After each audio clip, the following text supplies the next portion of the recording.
मीनू चिड़िया तो अभी पेट से थी और वो जल्द ही अंडे देने वाली थी। वो अनाज की तलाश में जंगल में घूम रही थी। तभी उसे अचानक थोड़ी दूर आने पर एक अनाज का खेत दिखाई दिया। अरे वाह, कितनी अच्छी खेती है। अब तो मैं रोज यहीं से अनाज लेकर जाया करूंगी अपने घर पर, और कल तो मैं काली भैया को भी अपने साथ में ले आऊंगी। तभी उसके पेट में दर्द होने लगता है और वो सोचती है, अरे राम रे, ये अचानक से इतना दर्द कैसे शुरू हो गया मेरे पेट में। अरे डॉक्टर ने तो अभी 5 दिन का समय दिया था। अब तो मुझे जल्दी ही अपने घर पर जाना होगा। फिर मीनू चिड़िया अपने घर के लिए निकल जाती है। थोड़ी दूर जाने पर मीनू चिड़िया का पेट अब और ज्यादा दर्द करने लगता है। शायद मैं तो अब घर पर भी नहीं जा पाऊंगी। मुझे अब यहीं कहीं पर अच्छी जगह की तलाश करनी होगी। मीनू चिड़िया तो दर्द में थी, अभी वो आसपास अच्छी जगह की खोज करने लग जाती है। थोड़ी देर ही खोज करने पर मीनू चिड़िया को खाली घोंसला दिखाई देता है। हाँ, ये घोंसला ठीक रहेगा। शायद इस घोंसले में कोई नहीं रहता है। अब मुझे इसी घोंसले का सहारा लेना पड़ेगा जब तक मेरे बच्चे अंडों से बाहर नहीं आ जाते। थोड़ी देर बाद वो मीनू चिड़िया उस घोंसले में 2 प्यारे प्यारे अंडे दे देती है।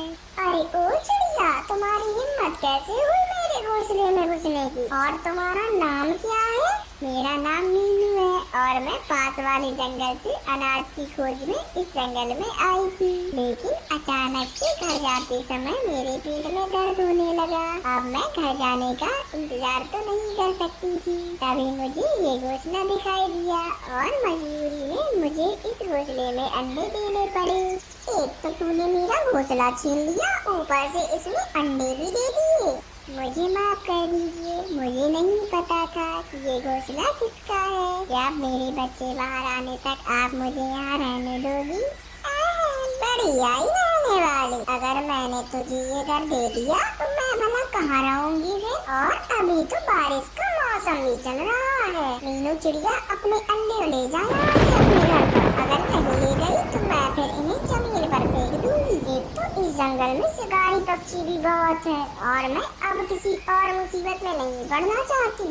नहीं नहीं, आप ऐसा मत कीजिए। मैं अपने अंडे लेकर चली जाती हूँ, लेकिन मुझ पर एक एहसान कीजिए। मैं 2 अंडे एक साथ नहीं ले जा सकती। मैं अभी एक अंडा लेकर अपने घर पर जाती हूँ और फिर वापस आकर दूसरा अंडा भी ले जाऊंगी।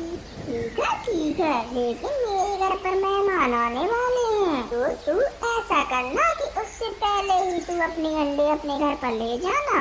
बेचारी मीनू चिड़िया, अगर वो चाहती तो वो उसका भी एक भी ना सुनती, लेकिन वो तो अपने अंडों की वजह से भी रही। उसने देर न करते हुए एक अंडे को उठाया और अपने घर की तरफ निकल गई।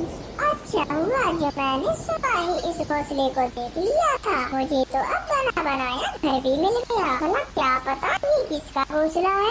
बस अब वो चिड़िया इस अंडे को और ले जाए, फिर मैं आराम से रहूंगी इस घोंसले में।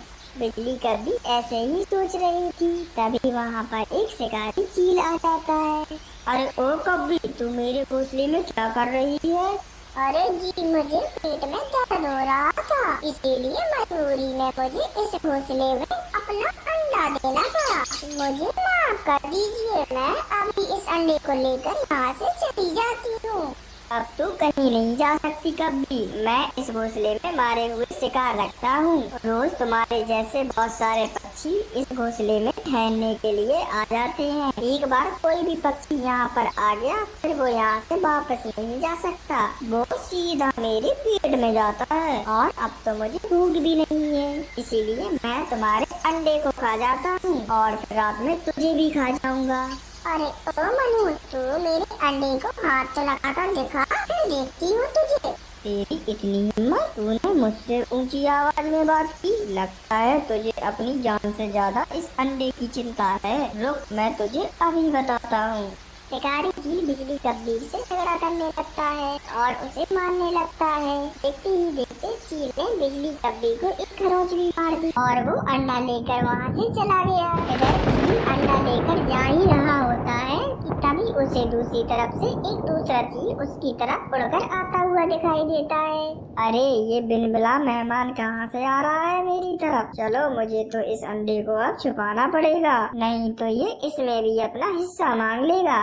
फिर चील अपना रास्ता मोड़ लेता है और उस अंडे को अपने दूसरे अड्डे पर लेकर जाता है। फिर वो उस अंडे को वहाँ पर रख देता है और वहाँ से वापस चला जाता है।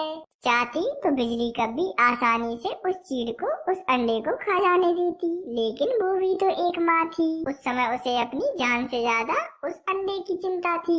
थोड़ी देर बाद मीनू चिड़िया वापस आ गई। उसने देखा बिजली कभी तो घायल थी और तो और उसका दूसरा अंडा भी वहाँ पर नहीं है। चिड़िया मुझे माफ कर दो, वो शिकारी चील तुम्हारा अंडा लेकर चला गया। मैंने तुम्हें पहले ही सतर्क किया था, इस जंगल में बहुत शिकारी पक्षी घूमते रहते हैं। उसने मेरी एक भी ना सुनी। जिस बात का मुझे डर था वही हुआ। फिर चिड़िया रोने लगती है और बिजली कब्बी को अपने घर पर ले आती है और मीनू चिड़िया ने फिर बिजली कब्बी का अपने घर पर इलाज किया। कालू कौवा भी उसी रास्ते से गुजर रहा था। तभी अचानक वहाँ पर बारिश शुरू हो जाती है। अब ये बारिश कैसे शुरू हो गई? अब तो मुझे यहाँ कहीं रुकना ही पड़ेगा। सामने ये किसी का घोंसला दिख रहा है, मैं बारिश होने तक इसी में रुक जाता हूँ। कालू कौवा वहीं पर रुक जाता है जहाँ पर शिकारी चील ने मीनू चिड़िया का अंडा रखा था। जैसे ही कालू कौवा उस घोंसले में बैठा, उसे तो बहुत डर लग रहा था। अरे बाप रे, मैं यहाँ कहाँ आ गया?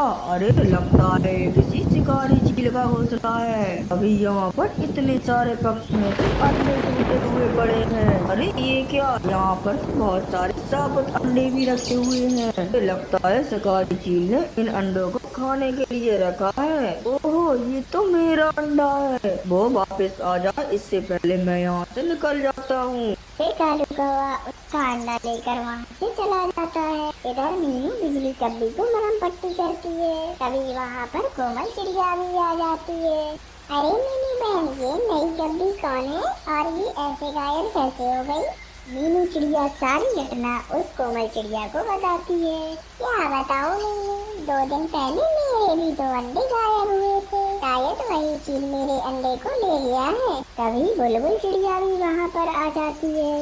बुलबुल बहन, आप रो क्यों रही हैं? अब आपको क्या हो गया है? क्या बताऊं बहनों, अभी अभी मेरे अंडों को एक शिकारी चील उठाकर ले गया। इतनी सालों बाद मैं माँ बनने वाली थी। तभी कालू कौवा भी आ जाता है। अरे कालू भैया, क्या हुआ? आप इतने ज्यादा हाँफ क्यों रहे हो? क्या बताऊं चिड़िया, मैं अनाज लेकर घर की तरफ वापस आ रहा था। तभी अचानक से बारिश शुरू हो गई। मैं इसी वजह से एक घोंसले में रुकने चला गया, लेकिन मैंने वहाँ पर देखा कि वहाँ पर तो बहुत सारे पक्षियों के टूटे हुए अंडे पड़े थे और बहुत सारे पक्षियों के साबुत अंडे भी थे। तभी मैं समझ गया शायद वो किसी शिकारी चील का अड्डा है। वहाँ पर ये मेरा भी अंडा था। तभी मैं इसे उठाकर सीधा तुम्हारे घर पर आ गया। मीनू चिड़िया तभी सारा खेल समझ गई। कालू भैया, अच्छा हुआ कि तुम्हें उस अड्डे का पता चल गया। अरे तुम ऐसा क्यों कह रही हो मीनू? फिर मीनू चिड़िया सारी बातें उस कालू कौवे को बता देती है। ये बात है, तब तो उस चील के खाने से पहले हमें सारे अंडों को वापस निकालना होगा उस घोंसले से। कालू भैया, हमें शक्ति से नहीं युक्ति से काम लेना होगा। वो कैसे मीनू? फिर मीनू चिड़िया सारा प्लान कालू कौवे के कानों में बता देती है। प्लान तो थोड़ा रिस्की है, लेकिन हमें ये करना ही होगा। कालू फिर से निकल पड़ता है और उसी शिकारी चील के घोंसले के पास आ जाता है। चील उसी घोंसले में बैठकर अंडे गिन रहा था। तभी कालू कौवा जानबूझकर डकार मार देता है। अरे आज तो मजा ही आ गया। कालू की डकार सुनकर चील को तो गुस्सा आ जाता है। अरे कालू कौवे, तूने ऐसा क्या खा लिया जो इतनी मजे से डकार मार रहा है तू? आप खाते रहो इन छोटे छोटे पक्षियों के अंडे। मैं तो अभी एक बड़े शुतुरमुर्ग का अंडा खा कर आया हूँ। क्या क्या कहा? शुतुरमुर्ग के अंडे कहाँ पर मिले तुझे? यहीं पास में ही है, बस उन अंडों की माँ मर गई है तो इसीलिए वो अब ऐसे ही पड़े हैं। मेरा तो एक ही अंडे में पेट भर गया। क्या तू मुझे उन अंडों तक लेकर जा सकता है? ले तो मैं जाऊंगा, लेकिन मुझे बदले में क्या मिलेगा? उन अंडों के बदले मेरे ये सारे अंडे ले जा। अच्छा तो फिर ठीक है, आप चलो मेरे पीछे पीछे। कालू कौवा चील को लेकर वहाँ से चला जाता है। तभी मीनू, बुलबुल और कोमल चिड़िया चील के अड्डे से सारे अंडे उठाकर मीनू चिड़िया के घर पर आ जाते हैं। अरे वो देखिए, वहाँ पर हैं शुतुरमुर्ग के अंडे। अब मैं घर जाता हूँ, मुझे टाइम भी हो रहा है। ठीक है। तभी शिकारी चील उन अंडों को खाने लगता है। वो उन अंडों को चोंच मारता है। अरे ये अंडा टूटता क्यों नहीं? अरे शुतुरमुर्ग का है ना, थोड़ी ज्यादा ठोकर मारनी पड़ेगी। फिर शिकारी चील ने उस अंडे पर जोर से चोंच मारी। जैसे ही वो जोर से चोंच मारता है, उसकी चोंच में जख्म हो जाता है। अरे रे, ये क्या हो गया मेरे साथ? ये कैसे अंडे हैं? फिर बारिश और तेज हो जाती है और कालू कौवे ने जो नकली अंडे में कलर लगाया था, वो कलर निकल जाता है। अरे ये तो पत्थर के अंडे हैं। उस कलमुए कालू ने फंसाया है मुझे। कालू कौवे, मैं तुझे नहीं छोड़ूंगा। एक जंगल में कालू कौवा और बिजली कब्बी रहते थे। कालू कौवा तो बहुत आलसी था। एक दिन कालू कौवा अपने घोंसले में आराम से सो रहा था कि तभी वहाँ पर बिजली कब्बी आ जाती है। कालू जी, ओ कालू जी, जल्दी से उठ जाइए, हमारे जंगल में एक बहुत बड़ी मुसीबत आने वाली है। मुसीबत? कौन सी मुसीबत? मुझे बताओ, मुझे बहुत डर लग रहा है। कालू जी, सभी पक्षी इकट्ठा होकर बातें कर रहे थे कि आज रात जंगल में तूफानी बारिश आने वाली है। चलो कालू, हम भी चलते हैं। हाँ, मुझे तो तेरी बातों से ऐसा लगा कि कोई भूकंप या ज्वालामुखी आने वाला है। अरे बस बारिश ही तो होने वाली है, इसमें कौन सी बड़ी बात है बिजली? अरे ऐसी तो हर साल बारिश आती जाती रहती है, इसमें इतनी ज्यादा परेशानी वाली बात क्या है?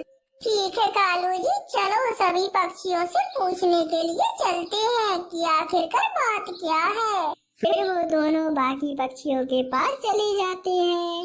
एक पेड़ के नीचे बुलबुल, मीनू चिड़िया, कबूतर और तोता बातें कर रहे थे। वो बातें कर ही रहे थे कि तभी वहाँ पर कालू कौवा और बिजली कब्बी आ जाते हैं। भाई पक्षियों, क्या हो गया? आप सब इतने ज्यादा परेशान क्यों हो? कालू, आज रात हमारे जंगल में बारिश होने वाली है, इसलिए हम लोग अपनी जरूरत का सामान इकट्ठा कर रहे हैं। अगर बारिश नहीं थमी तो फिर हम क्या करेंगे? इसलिए लकड़ियाँ जमा करके घर बना लेंगे और कुछ भोजन भी इकट्ठा कर लेंगे। अच्छा तो ठीक है, मैं भी ढूंढूंगा तुम सब पक्षियों के साथ लकड़ियाँ और भोजन। अरे नहीं कालू कौवे, मैं तुम्हारे साथ लकड़ियाँ और भोजन नहीं ढूंढ सकता, क्योंकि तुम तो बहुत आलसी हो। तुम खुद तो लकड़ियाँ ढूंढोगे नहीं, ऊपर से मुझे ही परेशान करोगे। तुम ये काम नहीं कर सकते कालू कौवे। अरे तोते भैया, तुम बिल्कुल सही कह रहे हो। पिछली बार इस कालू कौवे ने मेरे साथ बिल्कुल ऐसा ही किया था, इसलिए इस साल मैं अकेले ही जाऊंगा लकड़ियाँ और भोजन ढूंढने। मैं भी कालू के साथ लकड़ियाँ और भोजन ढूंढने नहीं जाने वाली। इसकी पत्नी बिजली कब्बी मुझसे हमेशा लड़ाई करती रहती है और मुझे चिढ़ाती भी है कि मैं मोटी सांड हूँ।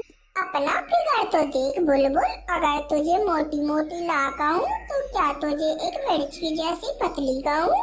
मेरी पत्नी बिल्कुल सही ही तो कह रही है बुलबुल, तुम अपने आप को देखो कितनी ज्यादा मोटी हो। तभी मीनू चिड़िया कहती है, अरे बिजली बहन और कालू भैया, आप लोग चुप हो जाइए, ऐसे बुलबुल बहन का मजाक मत उड़ाइए। कालू भैया और बिजली बहन, मैं आप लोगों के साथ चलती हूँ। हम तीनों इकट्ठा होकर भोजन और लकड़ियाँ ढूंढेंगे।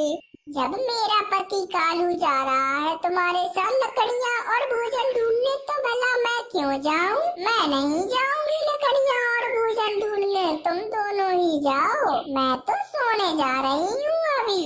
ऐसा कहकर वो बिजली कब्बी तो वहाँ से चली जाती है। मैं भी अब दाना ढूंढने के लिए यहाँ से जा रहा हूँ। इस तरह से वहाँ से तोता, बुलबुल और कबूतर भी वहाँ से चले जाते हैं। कालू भैया, मैंने आप पर विश्वास किया है, आप मुझे धोखा मत देना। चलो आप हम दोनों के लिए लकड़ियाँ इकट्ठा करो और मैं हम दोनों के लिए भोजन इकट्ठा करती हूँ। अरे मीनू चिड़िया, मैं भारी वजन नहीं उठा पाता हूँ क्योंकि मेरे सर में दर्द है, इसीलिए लकड़ियाँ मैं नहीं उठा पाऊंगा। मैं भोजन ढूंढता हूँ, तुम जाकर ढूंढो लकड़ियाँ। फिर मीनू चिड़िया लकड़ियाँ को इकट्ठे करने में लग जाती है और कालू कौवा मन ही मन सोचता है, मुझे क्या नौकर समझ रखा है जो मैं लकड़ियाँ ढूंढूंगा। अरे मेरी कुंडली में राजयोग है, राजयोग। मैं कालू कौवा हूँ। कालू कौवा पहाड़ों पर ही पूरा दिन भर सोता रहता है। फिर जब कालू कौवे की आँख खुलती है तो वो सोचता है, अरे मुझे सोए हुए तो बहुत देर हो गई, अभी तक तो उस चिड़िया ने लकड़ियाँ जमा भी कर ली होंगी। अरे मैं जाते समय उस चिड़िया को कुछ दाने लेकर जाऊंगा।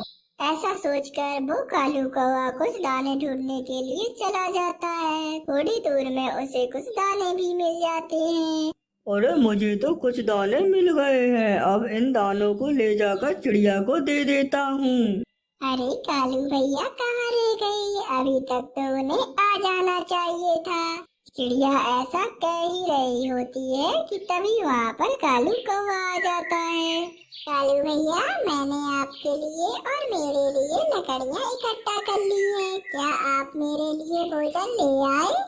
चिड़िया, मैंने तो भोजन जमा कर लिया था और मैं लेकर ही आ रहा था कि बीच गली में मुझे एक चील मिल गई और उसने मुझे डरा धमकाकर वो सारा भोजन ले लिया। बस मेरे पास अब इतना ही भोजन बचा है चिड़िया। अगर आज बारिश नहीं हुई तो मैं और भोजन कल ले आऊंगा। अभी तो तुम ये कुछ दाने ले लो और मुझे मेरी लकड़ियाँ दे दो। मीनू चिड़िया को कालू कौवा एक झूठी कहानी बताकर वहाँ से लकड़ियाँ लेकर चला जाता है। कालू कौवे की बात को सच समझकर वो मीनू चिड़िया भी अपने घर बनाने के लिए लकड़ियाँ उठाकर वहाँ से चली जाती है। रात होने से पहले ही चिड़िया, कबूतर और तोता अपना अपना मजबूत लकड़ियों का घर बना लेते हैं और वे सभी पक्षी अपने अपने घरों में आराम से रहने लगते हैं। मगर कालू कौवा और बिजली कभी तो मेहनत से बहुत डरते थे, इसलिए उन्होंने तो अभी तक भी अपना घर बनाया ही नहीं था। कालू जी देखो जरा, बारिश तो अब होने ही वाली है। बादल कितने काले हो गए हैं और तुमने अभी तक अपना घर ही नहीं बनाया।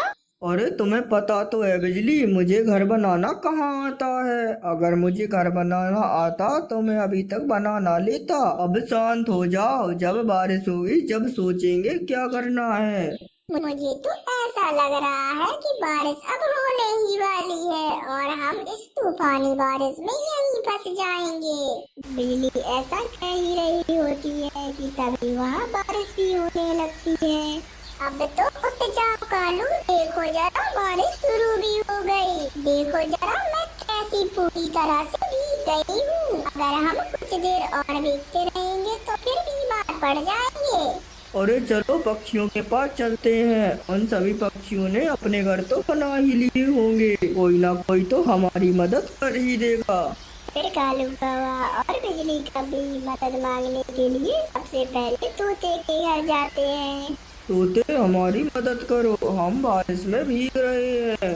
अरे नहीं कालू, मेरा घर अच्छी लकड़ियों से नहीं बना है, मैं तुम्हारी मदद नहीं कर सकता। फिर वो दोनों कबूतर के पास जाते हैं, उन्हें मदद करने से इनकार कर देता है। फिर वो दोनों मीनू चिड़िया के घर जाते हैं। चिड़िया बहन, मेरी मदद करो, अगर तुम मदद नहीं करोगी तो हम मर जाएंगे। बिजली बहन, मैंने आपकी इतनी मदद तो की थी और बदले में तुम्हारे पति ने मुझे दाने भी नहीं दिए। फिर चिड़िया भी उन दोनों को वहाँ से भगा देती है। इस तरह से कालू और बिजली को उनके आलस की सजा मिल जाती है।